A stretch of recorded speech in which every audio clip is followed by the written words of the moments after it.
Bienvenue au cœur de la mêlée sur Sud Radio pour cette ultime journée de Pro D2, la 30e, la dernière de cette saison 2023-2024, et il va se passer énormément de choses ce soir sur Sud Radio, énormément de tensions, énormément d'enjeux qu'on va vivre avec vous, avec un multiplex exceptionnel à 21h jusqu'à 23h, avec 8 matchs en même temps, et nous serons dans les stades avec vous, auditeurs Sud Radio, avec vous amoureux de rugby, pour vous faire vivre cette magnifique dernière journée de Pro D2. Mais avant ça, on va parler de Top 14, on va parler de plein de choses sur Sud Radio, mais d'abord on va faire un point sur la météo, parce que c'est une météo un peu rugby ce soir, et évidemment parce qu'on pense un petit peu au stade toulousain, enfin à la ville de Toulouse qui accueille la Flamme olympique. Est-ce que la Flamme peut se déplacer dans les bonnes conditions? Oui, semble-t-il, même si le week-end sera humide, et on aura le temps de vous en parler évidemment, parce que c'est vrai que c'est un week-end où on va avoir beaucoup de tensions sur tous les terrains de Top 14 et de Pro D2, mais aussi un temps qui sera pas facile tout le week-end, avec notamment il faut surveiller une vigilance rouge dans le département de la Moselle actuellement, et puis un week-end qui sera donc effectivement, comme l'aurait dit Rémi André, un petit peu difficile, avec beaucoup d'orages sur la partie est du pays, du soleil dans le sud, mais c'est un week-end au global très humide que vous allez devoir affronter, avec des orages sur toute la France, notamment dimanche, que ça parte de la côte basque jusqu'à l'est de la France, jusqu'à Strasbourg, une grande diagonale d'orage qui va donc frapper tout le dimanche 19 mai. Quentin Cavanis, bonsoir. Bonsoir Alexandre, bonsoir Petit à point tous. météo, Je t'attends un avenir là-dedans. Je te le dis, je te vois bien devant une carte là, comme ça, à faire les petits mouvements de bras, ça me plairait beaucoup, sache-le. Bah écoute, si tu veux me voir, oui d'accord. Écoute, tes fantasmes, c'est pour plus tard. Philippe Spanghero, bonsoir. Bonsoir messieurs. Ouais, la palette est large quand même. Là, Ouais, là on va un peu loin. Ouais. Bah écoute, mais moi je fais ça pour vous. C'est fait avec brio. Ah non, mais beaucoup de talent. Oui, ouais. Ça a été un petit peu improvisé comme cette histoire. De l'émotion même. Ah ouais, de l'émotion, ouais, c'est très gentil. Bonsoir Clément Combe. Bonsoir Alexandre, bonsoir à toutes et à tous. Bonsoir Lucien Gasparac avec nous ce soir, comment ça va Lucien? Bonsoir Alexandre, bah écoute, tout va bien, ravi d'être avec vous. Oui, tout va bien. Bah ça c'est comme une bonne nouvelle. On est très heureux d'être avec toi ce soir, Lucien, et on va faire un point sur les infos de cette semaine rugby, avec beaucoup de rugby évidemment au programme, et puis des affaires aussi, Quentin Cavanis. Eh oui, Alexandre, on va démarrer quand même avec le rugby qui est à l'honneur aujourd'hui, avec le relais de la Flamme olympique à Toulouse, avec notamment Maxime Médard, David Berty, Romain et Émile Ntamak, avant de voir Antoine Dupont allumer le chaudron dans le stade d'Ernest Vallon. Demain, on aura le droit à Gelon et Paulin Riva dans les rues de Hoche, avec toujours la Flamme olympique.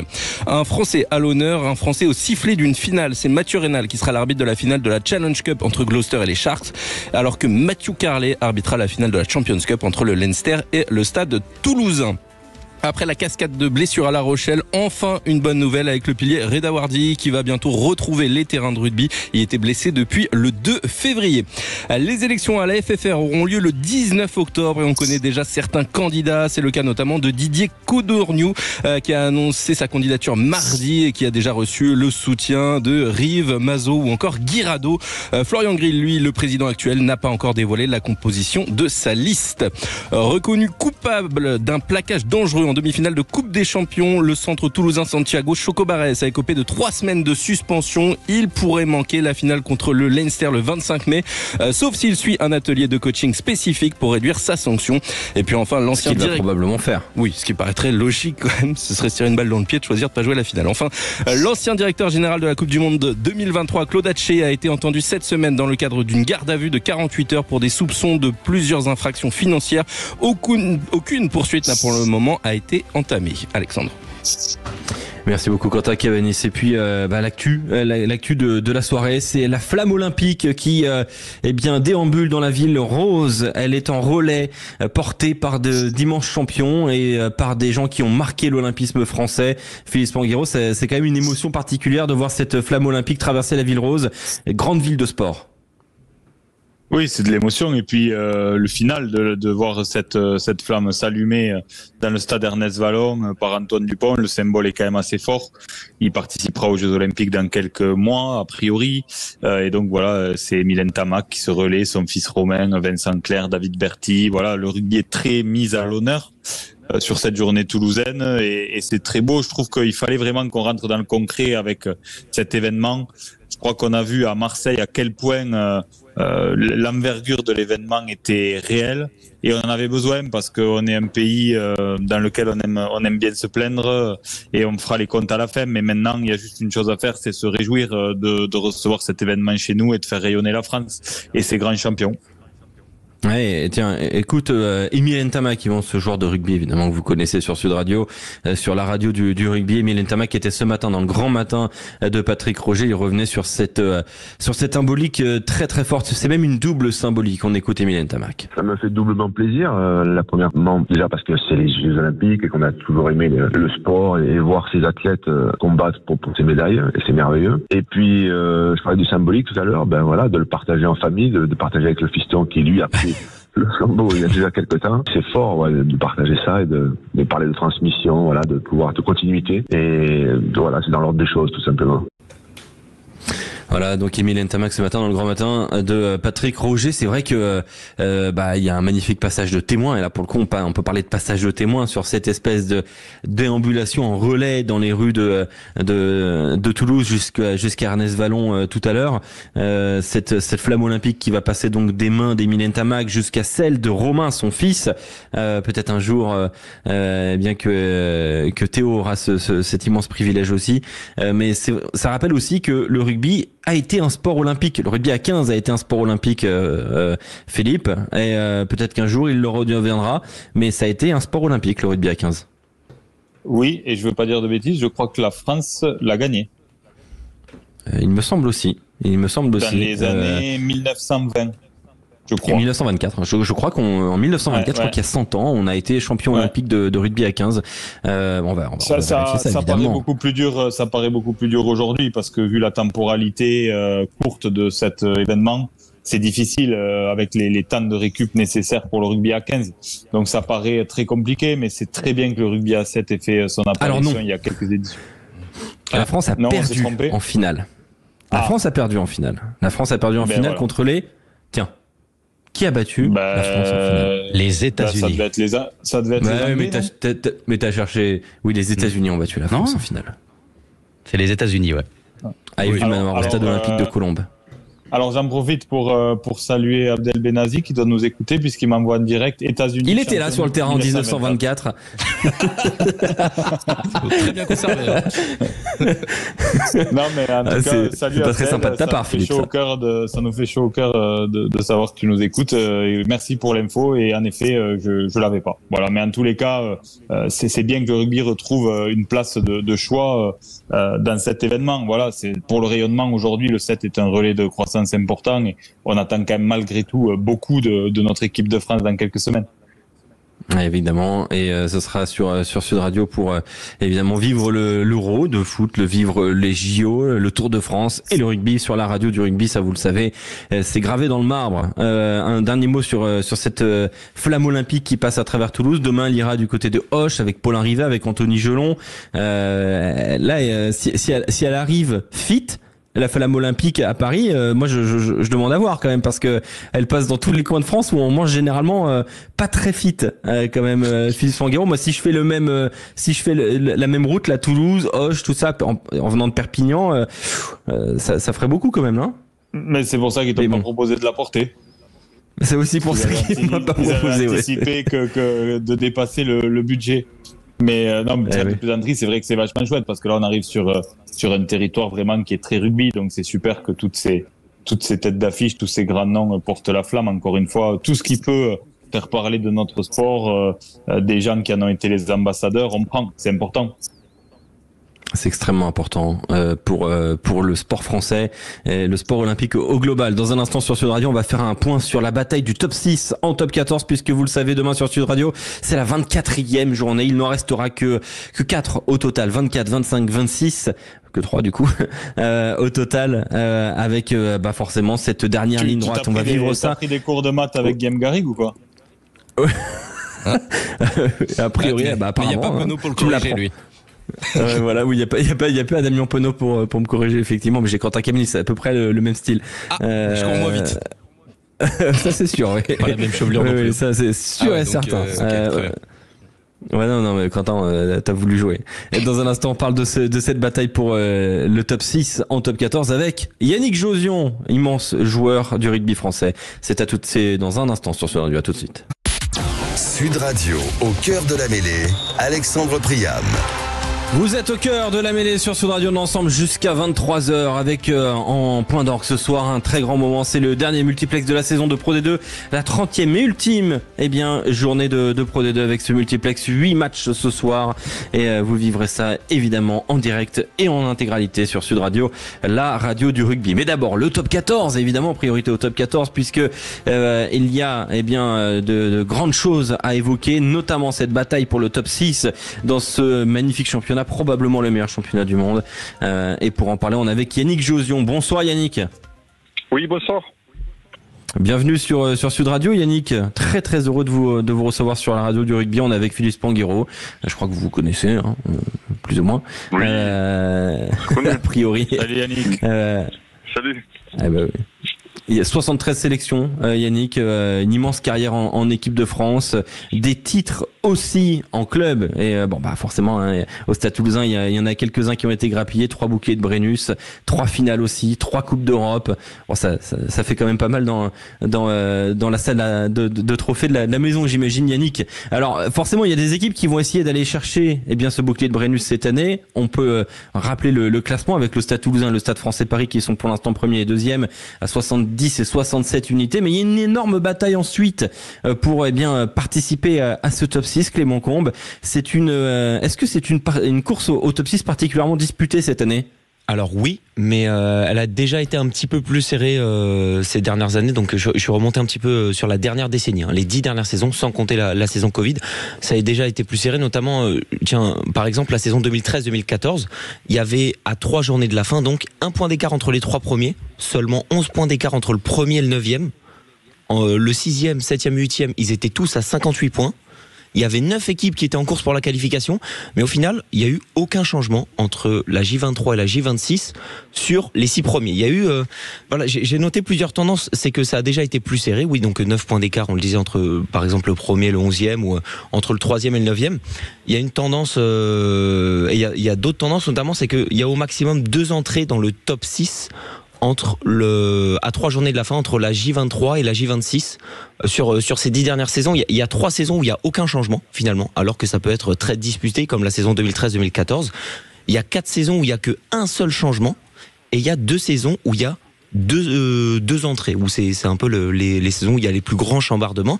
Mais par exemple cette saison actuelle 2023-2024, il n'y a pas tant de différence que ça par rapport à la saison dernière, donc oui c'est serré, c'est une des saisons les plus serrées de la dernière décennie, mais on a déjà vu plus serré. Ouais, c'est vrai que quand on regarde l'Union Bordeaux avec 63 points, Toulon 59, Racing 57, La Rochelle 56, Pau 55, Castres 54, Perpignan 53 et Clermont 51 points. On va regarder évidemment les calendriers de chaque club, mais d'abord on va attaquer par le haut du classement et cette 3e place pour l'Union Bordeaux-Bègles, l'UBB qui est la mieux placée pour l'instant dans cette bataille pour le top 6. Yannick Josion, est-ce qu'on imagine l'UBB se qualifier en tout cas dans les prochains jours pour cette phase finale de top 14?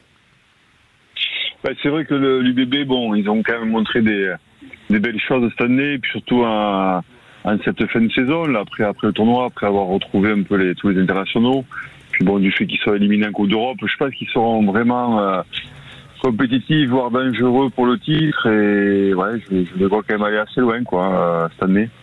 On sent qu'il y a ils ont raté le coche en Coupe d'Europe malheureusement, mais ils étaient quand même bien présents sur le terrain. Ils se sont donnés face à une grosse équipe.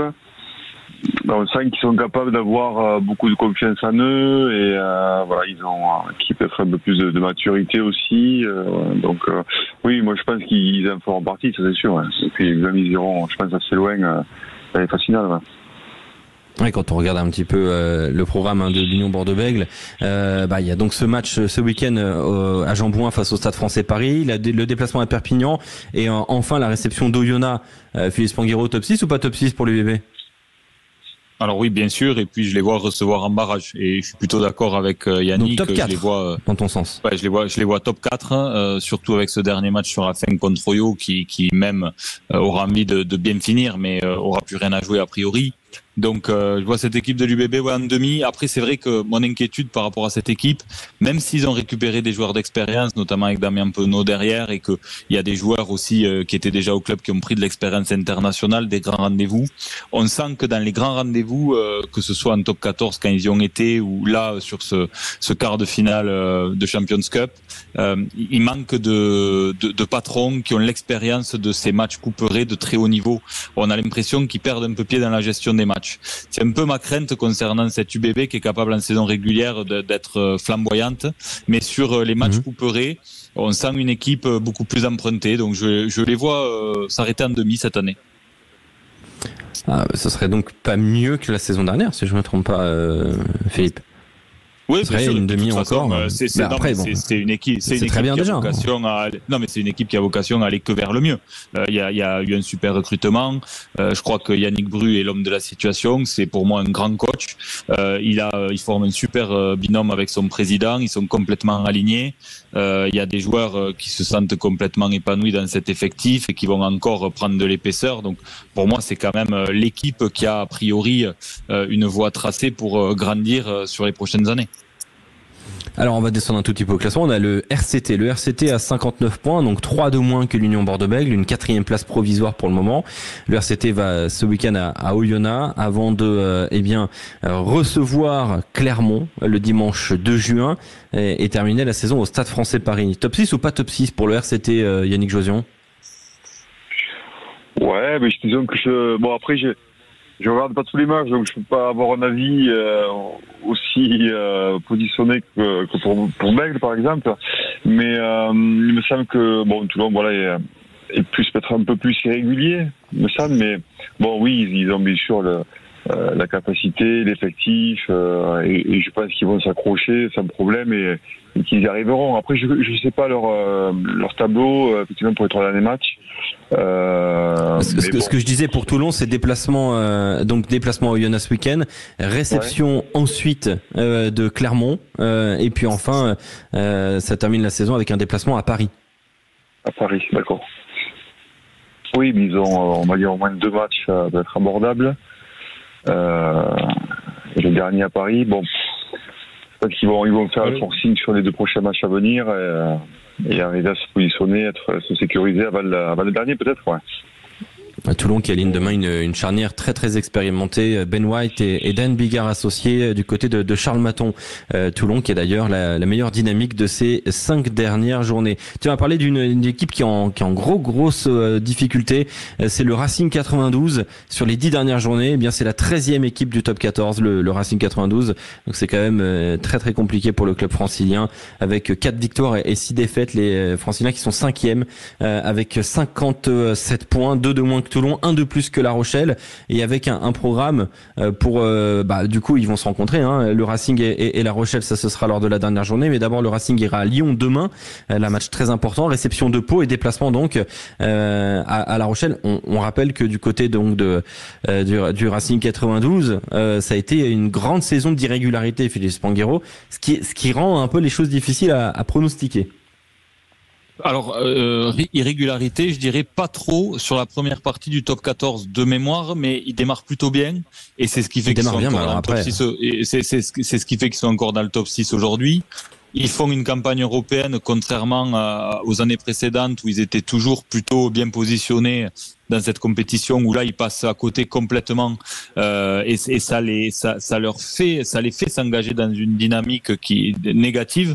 On pensait vraiment qu'avec l'arrivée du nouveau staff, il y avait un renouveau qui s'était créé, et puis ça s'est délité, et là ils y arrivent plus. Et clairement, pour moi, c'est une équipe en danger dans le top 6 parce que leur tableau est pas très favorable. Ils ont 2 déplacements compliqués. Lyon s'assure un peu sa survie en battant le Racing ce week-end, et donc après il restera 2 cartouches. En 4 victoires du Racing, ce serait quasiment en 4 victoires face au Racing, le maintien serait quasiment acquis pour Lyon. Oui, donc c'est un match crucial que les Lyonnais sauront aborder. Et c'est vrai que ce qui interpelle, c'est ce manque de caractère collectif dans cette équipe du Racing, alors qu'il y a quand même des joueurs de caractère. Il y a vraiment des leaders dans cette équipe. Mais on voit même que Sia Colissi, qui est quand même un grand capitaine, un grand meneur, est un peu en difficulté.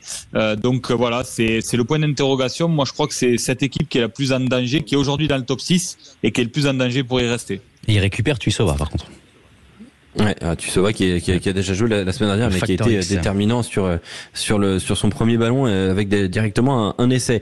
J'entends, j'ai l'impression quand même, Yannick, qu'il y a il y a moins de certitude évidemment sur La Rochelle, sur le Racing, qui sont actuellement 6e et 5e, avec des poursuivants que sont Pau, Castres et Perpignan. Est-ce que le Racing et La Rochelle feront partie du top 6 à la fin de la saison, ou est-ce que ces poursuivants-là peuvent inverser un petit peu les choses, peuvent changer la hiérarchie qui est encore une fois extrêmement fragile, 57 points pour le Racing 5e, 56 pour La Rochelle 6e, 55 points pour Pau 7e, 54 pour Castres 8e, 53 pour Perpignan 9e, et voire même 51 points pour Clermont 10e.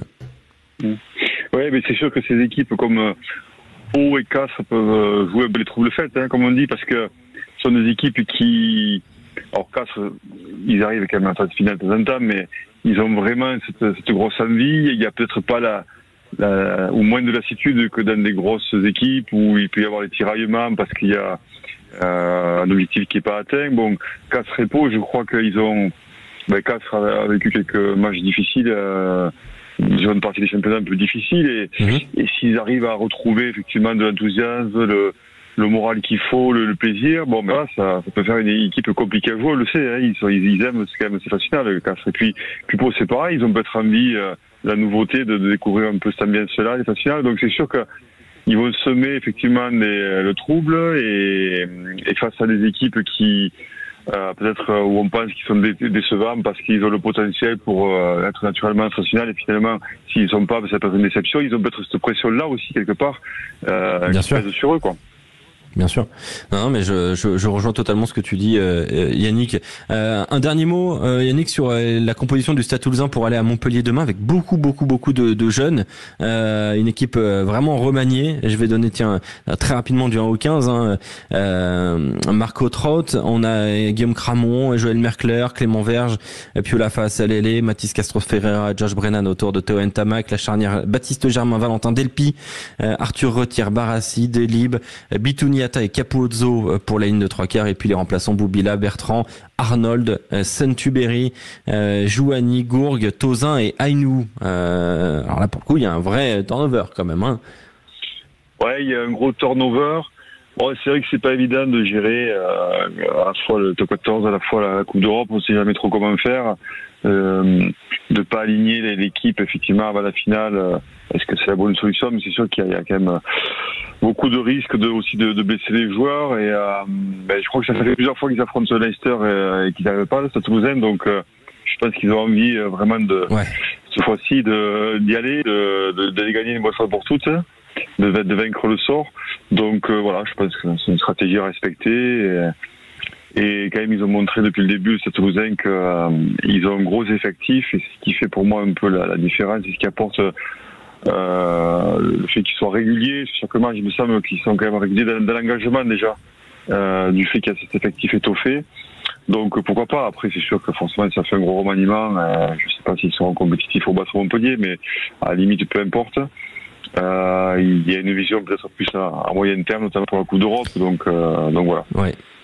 Bon, en tout cas, on regardera avec attention les débuts de Valentin Delpy, lui qui a déjà joué cette saison en top 14, c'était à Oyonnax, mais il n'avait pas été titulaire. Là, c'est la première titularisation en top 14 pour lui, l'ancien joueur de Blagnac, formé au Sporting Club à Paméen. Tiens, encore un autre joueur de Pamiers qui peut briller à Toulouse après Johan Huget, qu'on retrouvera demain.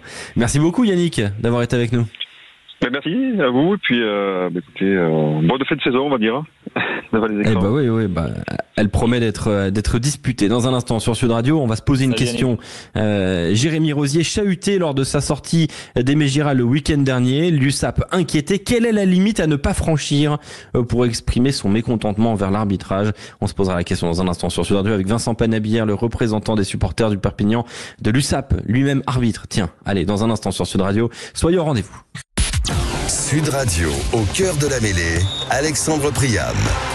Vous êtes au cœur de la mêlée sur Sud Radio, vous allez être au cœur du sprint final de cette saison de Pro D2 ce soir avec l'ultime journée, la 30e et dernière sur Sud Radio avec un multiplex 8 rencontres en même temps. Elles seront toutes commentées sur Sud Radio en simultané à partir de 21h. Tiens, on prend tout de suite la direction de Mont-de-Marsan. Salut Rémi Mességué. Salut Alex, salut à toutes et à tous, ravi de vous retrouver pour cette dernière journée ici à Mont-de-Marsan, ou sur un terrain où il faudra avoir les yeux et même les oreilles sûrement branchés sur Sud Radio pour les Montois qui devront regarder ce qui se passe du côté de Brive et de Nevers, et pour des Rouennais qui devront regarder ce qui se passe du côté d'Aurillac. Ouais, double enjeu. L'une équipe va essayer d'aller chercher le top 6. Pas de top 6, ce serait une vraie contre-performance pour le Stade Montois cette année. Et Rouen qui est toujours là en train de poursuivre son maintien. C'est ça. Ce serait une vraie contre-performance après 2 ans d'affilée dont on se souvient, la saison record à 106 points il y a 2 ans avec des Léo Colli, Léo Banos qui fera sa dernière ici ce soir. Et côté rouennais, effectivement, il n'y a que 2 points sur Montauban qui se déplace à Aurillac. Et donc il y a cet espoir fou qu'en cas d'égalité de points avec Montauban, les Rouennais puissent passer en tant que barragistes. À tout à l'heure, Rémi Mességué dès 20h pour l'avant-match de ce multiplex exceptionnel sur Sud Radio, la 30e et dernière journée de Pro D2. On revient sur le top 14, on est avec Vincent Panabière. Bonsoir Vincent. Salut à tous. Patron de la Peña Ultra Beaucaire du côté de Perpignan, fidèle supporter de l'USAP, arbitre aussi. On est avec Philippe Spanghero, avec toute l'équipe Sud Radio, et on va revenir sur un épisode qui a marqué le week-end dernier avec la chaude sortie du terrain de l'arbitre Jérémy Rosier à Perpignan. On rappelle que le match avait été assez houleux entre Perpignan et Clermont. Les décisions n'avaient pas toujours été comprises par le public d'Aimé Giral. L'arbitre était sorti évidemment comme le veut le protocole, encadré par des forces de sécurité, mais avec des insultes, avec des jets de projectiles, des menaces. Et l'USAP est donc convoqué devant la commission de discipline de la Ligue nationale de rugby. On va essayer ce soir de poser un curseur sur ce qu'il est possible de faire pour exprimer son mécontentement envers un arbitrage et ce qu'il n'est pas possible de faire. Le curseur est évidemment assez subjectif, mais on va essayer de comprendre jusqu'où on peut le pousser et jusqu'où il faut le fixer. Philippe Spanghero, c'est vrai que c'est un sujet qui a été maintes fois débattu, qui revient là un petit peu dans l'actualité. Qu'est-ce qui est possible de faire? Qu'est-ce qui est autorisé de faire selon toi, Philippe?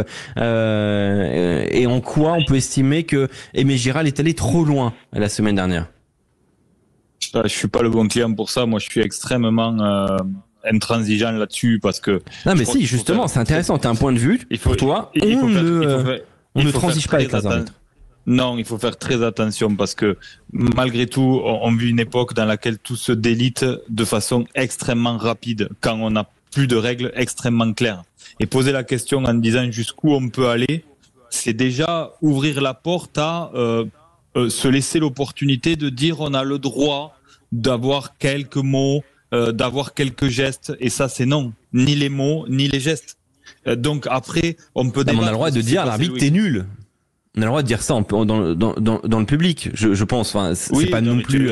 On a le droit de chambrer, de siffler. Non, mais on peut dire, on peut chambrer un peu, on peut siffler, mais ça s'arrête là. On peut pas aller menacer sur les réseaux sociaux. On peut pas aller insulter. On peut pas jeter des projectiles. Et encore une fois, moi, à chaque fois, ce qui m'interpelle, c'est que on parle de ça avant de parler de beaucoup de raisons rationnelles qui expliquent pourquoi une équipe gagne ou perd. Moi, je suis désolé, mais Perpignan, il a son match en main. Avant que l'arbitre dérape, on peut expliquer ce qu'on veut. Perpignan, il y a eu plein de situations dans l'année où ce genre de match, ils ont su les tenir. Donc, on peut parler ensuite de ce qui s'est passé. Mais moi, ce que je veux saluer surtout, c'est le discours de Franck Azema. voilà, qui encore une fois est extrêmement élégant et pertinent dans son analyse. Et il a raison d'être assez intransigeant. Et il va même loin parce que c'est un public magnifique, le public de l'USAP. Et honnêtement, c'est super pour le championnat d'avoir une équipe comme ça, avec autant d'émulation, de ferveur. Mais il dit, ceux qui sortiront du cadre, c'est dehors, on les veut pas dans le stade. Et il a raison, parce que honnêtement, il faut faire très attention à ça, parce qu'aujourd'hui, il manque 400 arbitres à la fédération pour pouvoir arbitrer tous les week-ends, ce qui devrait l'être. Et aujourd'hui, on est en train de vivre une période dans laquelle il n'y a plus aucun levier qui donne envie aux jeunes d'embrasser la carrière d'arbitre. On va écouter Vincent Penabière. Vincent, tu arbitres et supporter de l'USAP, ce qui est quand même pas toujours évident, j'imagine.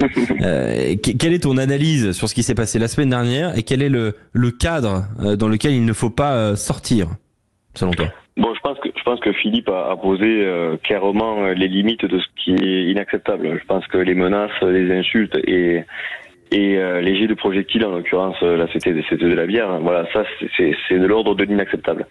Ensuite, je peux vous dire, et je pense que vous êtes allés dans des stades tous les week-ends pendant des années, vous savez ce que c'est, une bonne bronca, ça n'a jamais fait de mal à personne.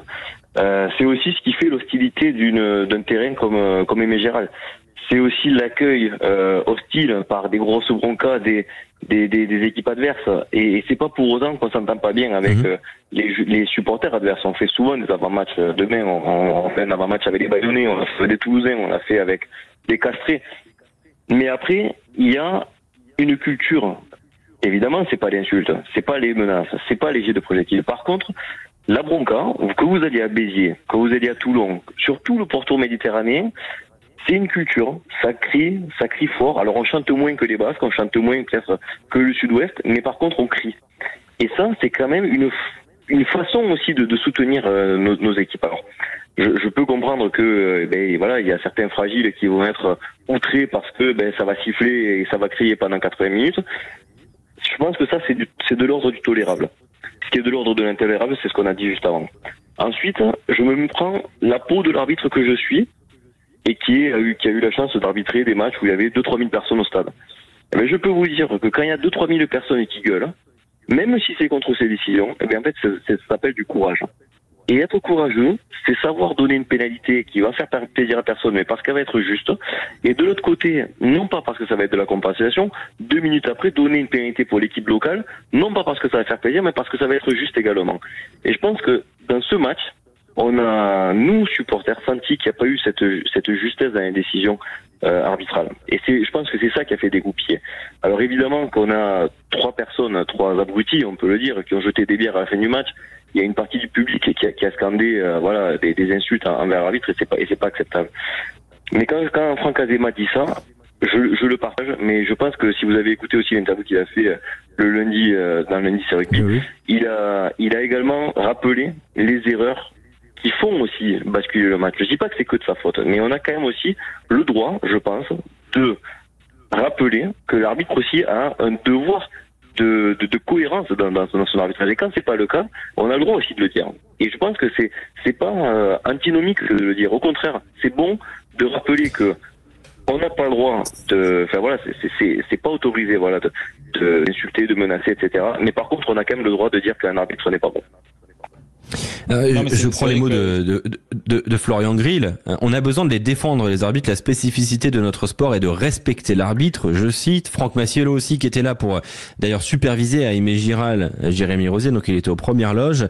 On a quand même des valeurs cardinales dans notre sport, dont le respect. C'est ce qui fait la force et la beauté de notre sport. Quand il y a une partie du public qui insulte un officiel, c'est manquer de respect. Voilà ce que dit Franck Massiello. Je pense que désigner un Clermontois pour arbitrer Clermont, c'est un manque de respect aussi. Donc, si on tire la ficelle, au bout d'un moment, il faut aussi avoir de la bonne intelligence dans les désignations qui sont réalisées, le match qui est réalisé. Ça a fait le terreau de cette ambiance. Ça a été le terreau de cette ambiance, cette désignation. Déjà, je pense que c'est monté toute la semaine. Il y a eu des articles de journaux, il y a eu des personnes qui en parlent. Ça monte. Il y a la frustration du match que l'USAP a des grosses occasions, tu les mets pas. Donc c'est finalement une frustration accumulée. Et on a notre part de responsabilité, à la fois l'équipe, à la fois le public. On n'a pas à réagir comme ça. Mais malgré tout, on peut comprendre la réaction. Je dis pas qu'on la tolère ou qu'on l'accepte, mais on peut la comprendre, d'où ça vient. Et faire arbitrer un arbitre comme ça, qui a pas arbitré une mêlée du match, qui s'est trompé sur des décisions importante dans le match et qui fait basculer sur un carton jaune inexistant, qui fait également une série de pénalités contre l'USAP à un moment du match où je pense pas qu'une série de cartons, notamment 3 cartons jaunes consécutifs en l'espace de 20 minutes, basculons dans l'autre sens. Si demain Mathieu Rénal, l'arbitre de l'USAP à Bayonne, il met 3 cartons jaunes dans les 20 dernières minutes et l'USAP il gagne, qu'est-ce qu'on va dire? Ah, c'est un Catalan, il les a aidés. Mais est-ce qu'on peut s'éviter ce genre de situation? Et je pense que la bonne intelligence d'une désignation, c'est être capable de ne pas désigner tes arbitres sur des matchs, d'autant plus quand l'USAP, c'est un match à 15h sur Canal+, avec tout l'enjeu qu'il y a sur cette fin de saison de la qualif pour l'USAP. Est-ce qu'on a le droit quand même aussi d'avoir des arbitres, une désignation arbitrale qui soit cohérente avec un Ludovic Kerr qui fait partie des meilleurs arbitres européens, qui était arbitre de touche ce week-end. Donc voilà, comment on peut expliquer ça? Non mais alors, et on terminera. Ce sur quoi on peut débattre, en effet, c'est cette désignation maladroite. Mais une fois qu'on a dit ça, je pense que notre devoir à tous, c'est de se dire, voilà, en priorité, d'abord, on a beaucoup moins d'indulgence qu'avec les autres. C'est-à-dire que si tu as ton buteur à l'USAP qui loupe 2 pénalités et qui te fait perdre le match parce qu'il a loupé 2 pénalités faciles, il sortira pas sous des jets de bière. Et pourtant, il t'aura fait perdre. Viens à Gérald et tu vas voir l'exigence du public. Parce que quand ça va pas, un début de saison qui se faisait insulter de tous les noms, je pense que les joueurs te diraient pas la même chose. Parce qu'ils ont perdu 4 matchs d'affilée avec 0 points. C'était délétère l'ambiance qu'il y avait avec Gérald. Donc, non, voilà, mais tu comprends ce que je veux dire. Je parle pas que de l'USAP, je parle de façon générale. On a de l'indulgence. Mais oui, parce que les autres, c'est des bisounours, il faut le dire aussi. Tu vas à Toulouse, tu vas à Bordeaux, tu vas à Lyon, tu vas au Racing, tu vas à Montpellier. C'est des bisounours, là, c'est pas le débat, là. Là, le débat, franchement, je parle de sujet d'arbitrage. Après, je sais que c'est particulier. Moi, ce que je dis, c'est juste que. Moi, j'ai aucun problème avec l'idée de siffler un arbitre. Moi, qu'un public siffle un arbitre, je n'ai pas de problème avec ça. Moi, j'ai aucun problème avec le public de l'USAP d'habitude. Ce qu'a dit Vincent, ça fait une particularité. Ça fait partie du charme et de ce qui fait que c'est dur d'aller jouer à Perpignan. Il y a 0 débat. Personne n'a parlé de l'USAP cette année avant ce match-là. Et pourtant, il y a la bronca à chaque fois, il y a des sifflets, ça fait partie du jeu. Il y a aucun sujet, personne stigmatise l'USAP. Mais aujourd'hui, moi, ça me gonfle parce que en quart de finale de Coupe du Monde, c'était pareil. On peut parler de l'arbitre, mais pour moi, ça vient après plein de choses. Parce que sur ce match, encore une fois, il y a plein de trucs avant les erreurs d'arbitrage sur la fin du match qui expliquent pourquoi Perpignan ne gagne pas. Et en quart de finale contre les Sudaf, il y a plein de choses avant l'arbitre qui expliquent pourquoi on ne gagne pas. Est-ce qu'il n'aurait pas fallu désigner Ben O'Keefe du coup pour arbitrer le match? Mais c'est exactement ce que j'allais rebondir sur ça. C'est-à-dire que Ben O'Keefe, admettons, il fait pas le match de sa vie. Et mais comment on explique derrière aux supporters français qu'il arbitre la demi-finale? En fait, si tu veux, si on veut pas créer de frustration et de problèmes auprès du grand public, il faut aussi avoir la bonne intelligence de ne pas créer ces problèmes. Et quand Ben O'Keefe, il est désigné pour la demi-finale de Coupe du Monde après avoir fait un match, et les Bleus, ils ont leur part de responsabilité, je le partage. Vincent, il va falloir qu'on clôture. Mais voilà, mais en gros, si on peut conclure ça, je pense qu'il faut avoir la bonne intelligence et pour ne pas avoir de ces situations, il faut préserver l'arbitrage. Et préserver l'arbitrage, c'est aussi une façon d'avoir des bonnes désignations, notamment. Ce sera le cas l'année prochaine avec des désignations tous les week-ends. Voilà. Et que les désignations l'année prochaine seront faites par Mathieu Rénal et Romain Poit a priori, donc ce sera je pense fait de très très bonne manière. Merci Vincent d'avoir été avec nous sur Sud Radio. Dans un instant, on va parler de ce salary cap. C'est un casse-tête qui parfois est possible de contourner ou en tout cas de surpasser. Vous allez essayer de comprendre dans un instant avec Félix Spanghero pour la chronique En avant l'écho. Sud Radio, au cœur de la mêlée, Alexandre Priam. Vous êtes au cœur de la mêlée sur Sud Radio ce soir. Nous serons du côté de 8 stades, les stades qui vont animer cette dernière journée de la saison de Pro D2 la 2023-2024. Sur Sud Radio, on voulait évoquer le casse-tête du salary cap, mais on n'aura pas forcément le temps là jusqu'à 20h parce qu'on est pris évidemment par toute l'actualité On va d'abord aller faire un petit tour du côté de Nevers avec Julien Vert. Bonsoir Julien. Bonsoir à toutes et à tous, bienvenue dans ce stade où il fait très bon, petit parfum de phase finale déjà, avec le temps. Alors quel enjeu ce soir Julien ? Eh bien, il y a de l'enjeu pour les deux équipes finalement, puisque ce soir Nevers accueille l'équipe de Dax. Dax, c'est quand même la surprise du chef, hein, pour les avoir suivis la saison passée en national. On les imaginait pas trop un an après leur montée, eh bien les voir se mêler à la lutte pour le top 6. Et en fait, même avant la dernière journée de championnat, ils sont assurés d'avoir une place dans le top 6, puisqu'ils sont 5e avec 77 points, 6 longueurs d'avance sur le 6e brief. Donc, et simplement, les Dacois, ils vont essayer de venir chercher pourquoi pas un barrage à domicile si devant on venait à trébucher du côté de Béziers et de Grenoble. On suivra ça avec attention sur les autres stades. Et puis de l'autre côté, Nevers, il risque d'y avoir beaucoup de regrets parce que Nevers a perdu beaucoup de matchs sur le fil cette saison, a eu un revers à domicile face à Grenoble il y a quelques semaines, et puis un match forcément très difficile à digérer la semaine dernière du côté de Béziers. Il risque de manquer quelques points pour les Neversois. Toutefois, ils sont quand même encore en course. Pour cela, il leur faut, on va dire, sans doute une victoire bonifiée, et que dans le même temps, Brive ne réussisse pas à en faire de même de son côté. Donc, il y a de l'intérêt pour les deux équipes. Il y a forcément l'envie aussi de bien finir du côté des Neversois si jamais ils ne parvenaient pas à s'inviter en phase finale. Et puis, on l'a dit, il y a ce petit grain de folie qu'ont apporté les Dacois dans ce championnat de Pro D2, et on va suivre ça avec intérêt ce soir de voir s'ils continuent de créer la surprise et de finir la saison régulière en beauté pour ensuite être un petit grain de sable en phase finale. Et justement, on évoquera évidemment cette bataille du top 4, la bataille du top 6, la bataille du maintien, tout ça évidemment sur Sud Radio à partir de 20h15. Avant ça, on évoquera le salary cap avec Philippe Spanghero et la chronique à partir de 20h et 3 minutes. Mais d'abord, un dernier point sur ce match ce soir entre Nevers et Dax. Julien Vert, Nevers Dax. Franchement, il y a encore 6-7 mois, on n'aurait jamais imaginé que Dax viendrait pour aller chercher un top 4 à Nevers, ça c'est le cas de le dire. Mais on n'aurait pas forcément non plus imaginé de Neversois dans cette difficulté-là, hein, parce que quand on regarde un petit peu la saison du club bourguignon, c'est loin d'être un long fleuve tranquille pour les hommes de Xavier Péméja, et je dirais même sur les 10 dernières journées, c'est une 12e place en termes de dynamique.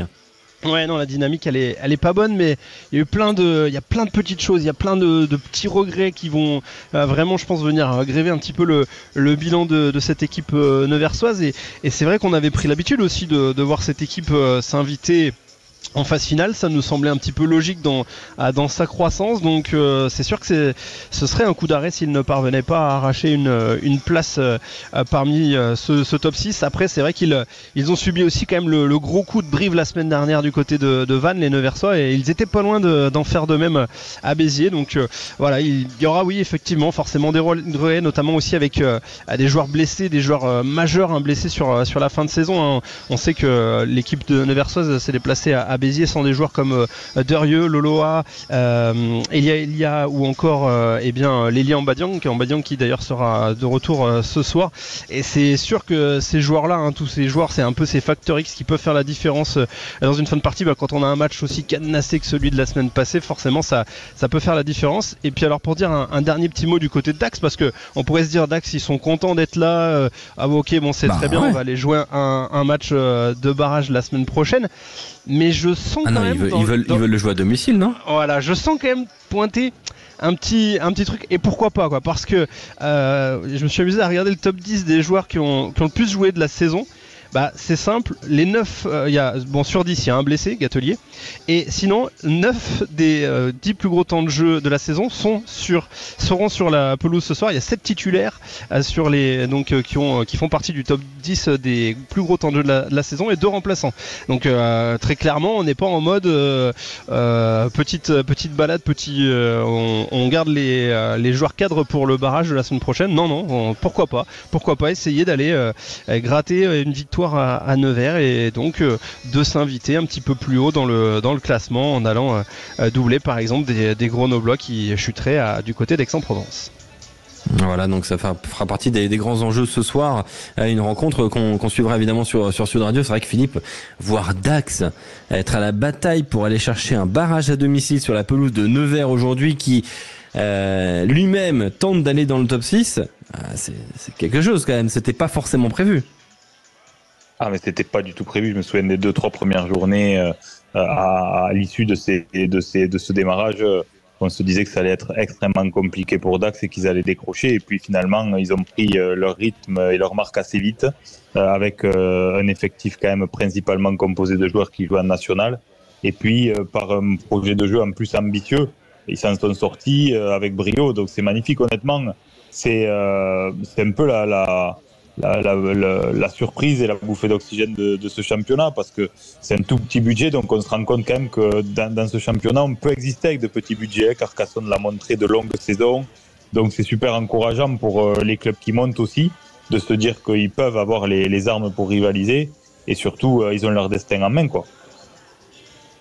Ah, c'est clair que le destin il est dans la main des hommes de Jeff Dubois ce soir sur la pelouse de Nevers, avec donc un multiplex qui sera exceptionnel à 21h. Brive, Biarritz, Colomiers, Valence Romand, Aix-en-Provence, Grenoble, Soyons, Angoulême, Béziers, Aurillac, Montauban, Mont-de-Marsan, Rouen, Agen, Vannes et enfin donc Nevers-Dax. Toutes les rencontres à 21h pour vous faire vibrer dans cette ultime rencontre, journée de cette phase régulière de Pro D2, avant les phases finales, avant les barrages, avant les demi, avant la finale, et une potentielle montée en top 14 pour l'un de ces clubs, voire peut-être deux. Il y aura un access match pour en décider. Ce soir sur Sud Radio, c'est une immense soirée de rugby, et dans quelques instants avec Philippe Spanghero, on va vous parler de ce casse-tête du salary cap, avec notamment un cas pratique qui a eu lieu il y a quelques jours et qui est en cours. C'est le cas du transfert de Dan Bigard de Northampton vers Toulon. On en parle dans un instant sur Sud Radio dans la chronique En avant l'écho. À tout de suite.